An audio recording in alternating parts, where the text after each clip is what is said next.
హాస్పిటల్లో ఈమె రామారావు గారికి, ఇదే రామారావు గారికి, అన్నం రామారావు గారికి, స్నానం చేపించడం రామారావు గారికి. ఓన్లీ లక్ష్మీపార్వతి కనుక్కోండి కావాలంటే.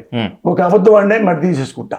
ఒక్క అబద్ధం మీకు చెప్పగలిగిన ప్రూజ్ పోసారని ఇందులో నువ్వు తప్పులు చెప్పావని వెళ్ళిపోతే ఇంట్లో ఆయన పొద్దున్నే ఏమీ అతన్ని స్నానం చేయించాలి. కాళ్ళు పనిచేయవు, చేయి పనిచేయవు.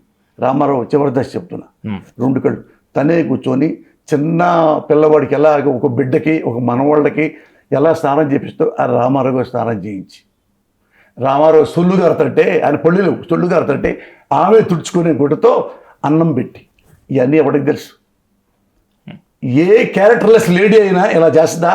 ఎందుకు రామారావు పోయాడు, నాకెందుకు నేను వెళ్ళిపోయేదిగా. ఇప్పటికీ స్టిల్ ఐ లవ్ రామారావు ఉంటుంది. ఆమెకుంది క్యారెక్టర్. రామారావు గారి కుటుంబ సభ్యులకి ఏడుందో క్యారెక్టరు, ఎక్కడుందో క్యారెక్టరు. రామారావు గారు అందరు పిలిచి కూర్చోబెట్టి కొడుకుల్ని కూతుళ్ళని కోడళ్ళని అల్లుళ్ళని ఇంట్లో కూర్చోబెట్టి, రామారావు గారు గుర్తుపెట్టుకుని ఇంట్లో కూర్చోబెట్టి, అమ్మా నేను ఈ వయసులో పెళ్లి చేసుకోవడానికి శారీరక సుఖాల కోసం కాదు. నా ఆరోగ్యం లేదు, కాలు సరిలేదు, చేయి సరిలేదు, నాకు తోడు లేదు. మిమ్మల్ని పద్దాకి ఆడ పిలుస్తాను నేను.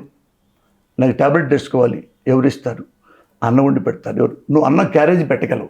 నా దగ్గరికి వచ్చి కోడలో, నా దగ్గరికి వచ్చి కూతురు వచ్చి అన్నం పెట్టి నాకు స్నానం చేయించి నాకు బట్టలు తొడిగి నాకు మందులు ఇచ్చి ఎవరిని ధరపుస్తారమ్మా?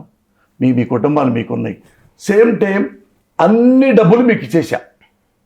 నా దగ్గర ఏం వస్తుందో ఎన్టీ రామారావు సంపాదించింది అన్నీ నా కొడుకులు కూతురికి ఇచ్చేసా. ఏమి లేవు. ఇప్పుడు ఉన్న చిన్న ఇల్లు కూడా అమెరికాలో ఉన్న వేరే అమ్మాయిది, ఆమె కూడా ఉమామేశ్వరి ఏదో ఆమెది. ఈ చిన్న డాబా కూడా ఆమెదే. ఇది మేము చచ్చిపోయిన తర్వాత ఆమెకే ఇస్తాను. లక్ష్మీపార్వతి గారికి నేనేమి ఇవ్వలా, అన్నీ మీకే ఇచ్చా. మీరు ఎంక్వైరీ చేసుకోండి. నేను ఉంది నాకు తోడు కోసం, అదొకటి మీరు యాక్సెప్ట్ చేయండి. మేము చెయ్యం, మరి నాకెవరు పెడతారో అయినా మేము చెయ్యం. నన్ను ఎవరు బాత్రూమ్ తీసుకెళ్తారు? చెయ్యం. నాకెవరు స్నానం చేయిస్తారు? వద్దో, లక్ష్మీపార్వతి వద్దో అని మొత్తం లేచి వెళ్ళిపోయాడు.